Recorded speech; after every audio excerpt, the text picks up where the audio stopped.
Bismillah, wassalamu wa ala alihi wa sahbihi wa ala. Rekan-rekan Indonesia Tanpa Riba ataupun masyarakat ya kaum muslimin pada umumnya, ya, perkenankan pada kesempatan kali ini saya Ahmad Taufik, founder dari Riba Crisis Center, ya menyampaikan tentang apa yang terjadi belakangan ini dan menerpa organisasi kami ya barangkali sejak setahun terakhir. Seingat saya sejak perkiraan mungkin yang agak berat itu dimulai November 2023, sehingga sudah hampir setahun ini ya kami menghadapi ujian dalam bentuk yang kelihatannya lebih serius begitu ya. Jadi karena sebuah bentuk muamalah yang melibatkan uang dan komitmen, pada akhirnya kemudian saya dilaporkan ya. Kami dianggap melakukan penggelapan atas uang dari salah satu rekan yang mengikut sertakan atau meminta dirinya dibantu dalam penyelesaian hutang. Ya, jadi memang konsep kita sekarang, kita punya namanya simpanan penyelesaian hutang. Dari program itu kerjasama funding dengan beberapa bank syariah itu berjalan. Ya, pada prinsipnya kan kita membuat apa yang menjadi kebutuhan mereka pelunasan hutang itu bisa terpenuhi. Kemudian apa yang menjadi ya katakanlah kebutuhan kami secara cash flow, nah itu juga tercukupi begitu ya, karena dalam penyelesaian urusan hutang riba buat yang sudah telanjur, kita sudah punya satu bentuk penyelesaian dan pendekatan dari sisi advokasi. Hanya saja kan kendalanya dari sisi ini biaya hukum masih sangat tinggi. Itu yang membuat kemudian pembelaan teman-teman debitur itu tidak maksimal. Bahkan sebagian merelakan dirinya ya tidak mendapatkan hak-hak mereka sebagai debitur. Oleh karena itulah kemudian pendekatan secara hukum itu kita tempuh dan secara politik anggarannya kita siapkan. Jadi teman-teman yang sudah terlanjur tadi, mereka tidak perlu membayar biaya hukum asalkan mereka melakukan simpanan pelunasan hutang ya, karena pada sisi yang lain ini juga cara kami untuk mengikat komitmen mereka bahwa ketika ribanya dihapus, hutangnya tetap harus dibayar ya. Jadi semangat bebas riba adalah semangat membayar hutang.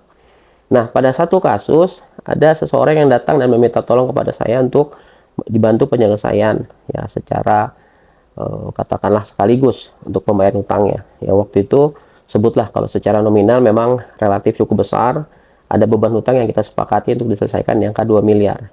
Nah, dalam mekanisme simpuh, uang yang mereka miliki ya ada di angka 1,2 miliar. Ya, dan saya menyanggupi karena sekali lagi kita bicara program, ada kegiatan pemberdayaan dari setiap program tersebut. Ya, maka kemudian ya kita melakukan kegiatan salah satu di properti. Ya, untuk kemudian dalam proses negosiasi berlangsung, ya apa yang menjadi uang tadi bisa produktif sehingga pada akhirnya ketika dibutuhkan pinjaman atau tambahan dalam penyelesaian utangnya itu bisa tercukupi. Ya, hanya sayangnya di tengah jalan terjadi pembatalan secara sepihak. Ya, lalu kemudian karena saya merasa moral untuk bertanggung jawab, akhirnya saya keluarkanlah cek ya sebagai bentuk komitmen dan tanggung jawab dalam penyelesaian. Jadi dari 1,2 miliar itu sudah terbayarkan 300 juta. Dan dari sisanya yang sekitar 900 itu saya cover dengan cek yang pada saat itu memang akan ada uang yang masuk. Hanya saja sayangnya uang itu tidak jadi masuk. Lalu kemudian cek yang sudah saya berikan oleh mereka dijadikan alat untuk mengkriminalisasi saya. Ya, dan sejak saat itulah kemudian saya menghadapi proses hukum, kita di BAP dan seterusnya.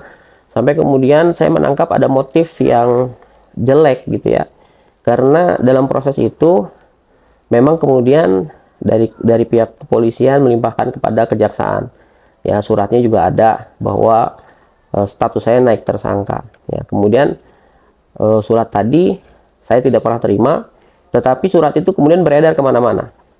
Ya, padahal belakangan dari kejaksaan pun mengembalikan berkasnya. Ya, karena kurang bukti, kurang cukup bukti, dan sampai hari ini proses hukum masih tetap berjalan. Jadi hampir setahun bahkan lebih sebetulnya kalau dari proses awal BAP.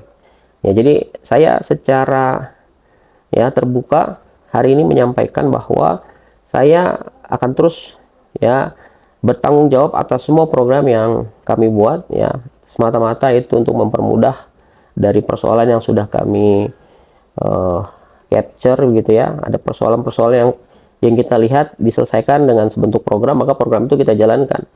Hanya kalau dalam tengah jalan ada hal yang dirasa kurang atau ya katakanlah kemudian tidak membuat orang puas, tentu saja dalam niat baik kita semua itu bisa dibicarakan. Toh kami sebagai sebuah lembaga yang secara fokus ya berbicara tentang penyelesaian riba ini sudah berjalan hampir 11 tahun, sudah lebih ya. Desember ini masuk ke tahun ke-11 ya. Ini waktu yang cukup panjang dan bukti bahwa konsistensi kami dalam upaya ini itu menunjukkan bahwa sedikit pun tidak ada niat buruk, sedikit pun tidak ada niat fraud atau ya kita melakukan apa yang tadi dituduhkan ya, disebut penggelapan dan yang lain-lain. Dan proses hukumnya silakan jalankan. Dan kami pun siap memberikan bukti yang menunjukkan bahwa kami ini secara serius ya tidak pernah bermaksud punya niat buruk ya. Jadi pendeknya dalam kesempatan ini yang akan kami juga upload gitu ya di kanal YouTube kami sebagai salah satu dinamika yang harus ya semua masyarakat juga ketahui. Dan ini kesempatan pertama kali saya menyampaikan secara terbuka ya bahwa apa yang dilakukan oleh teman-teman itu itulah sebuah hal yang kami juga akan tanggapi secara hukum ya. Jadi akibat dari beredarnya surat ya tidak sah tadi ya, karena sekali lagi saya tidak pernah terima surat itu, lalu karena itu dalam bentuk dokumen ya memang terbit di sekitar November 2023 ya, akhirnya semua orang percaya gitu ya.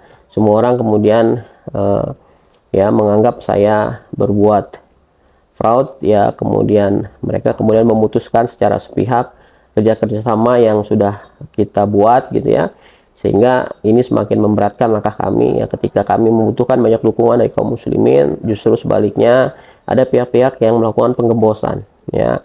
Ada orang yang tidak ikut membangun tapi ikut merusak, ada orang yang pernah juga bersama-sama tapi kemudian menghancurkan apa yang sudah dibangun. Itulah tantangan yang kami hadapi ya, bahwa kalau kita bicara riba material dalam bentuk uang-uang ya, lembaga-lembaga keuangan itu ternyata tidak jauh lebih merusak daripada riba-riba imateri dalam bentuk lisan-lisan kita. Ya, itulah sebuah hikmah kenapa dalam prasangka saja kita tidak boleh ya, apalagi ini dalam sebuah bentuk organisasi yang sudah berjalan cukup panjang ya, dengan niat baik yang tentu dari situ sudah kelihatan. Kami masih saja menghadapi orang-orang yang punya prasangka, lalu kemudian orang-orang ego yang lalu melakukan hasad ya, melakukan hasut gitu ya, dan itu semua akhirnya merusak apa yang sudah katakanlah kami upayakan bisa menjadi solusi kaum muslimin ya. Jadi di titik ini kami masih tegak lurus terhadap apa yang menjadi solusi dari apa yang kita sebut sebagai Indonesia tanpa riba ya, dan ini terus berproses dan berprogres. Jadi untuk dari yang sudah terlanjur pendekatannya sudah sangat jelas, kita butuh sebanyak mungkin SDM dari teman-teman advokat, karena itulah kemudian kita melakukan kaderisasi dari sisi itu supaya kita punya suplai sumber daya manusia yang mencukupi ya untuk mengcover seluruh ya wilayah ya untuk Indonesia tanpa riba.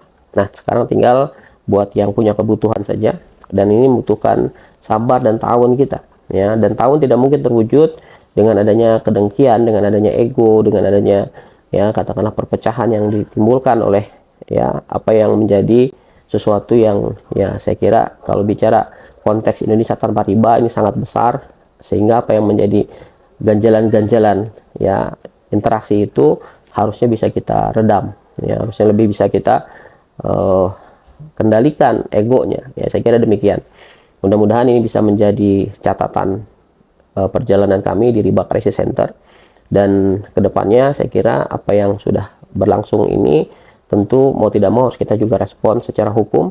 Kami sudah mempersiapkan beberapa upaya hukum terhadap orang-orang atau pihak-pihak yang secara sengaja ya melakukan penggembosan terhadap organisasi yang sedang kita bangun supaya ya menjadi solusi buat kaum muslimin. Begitu. Wassalamualaikum warahmatullahi wabarakatuh.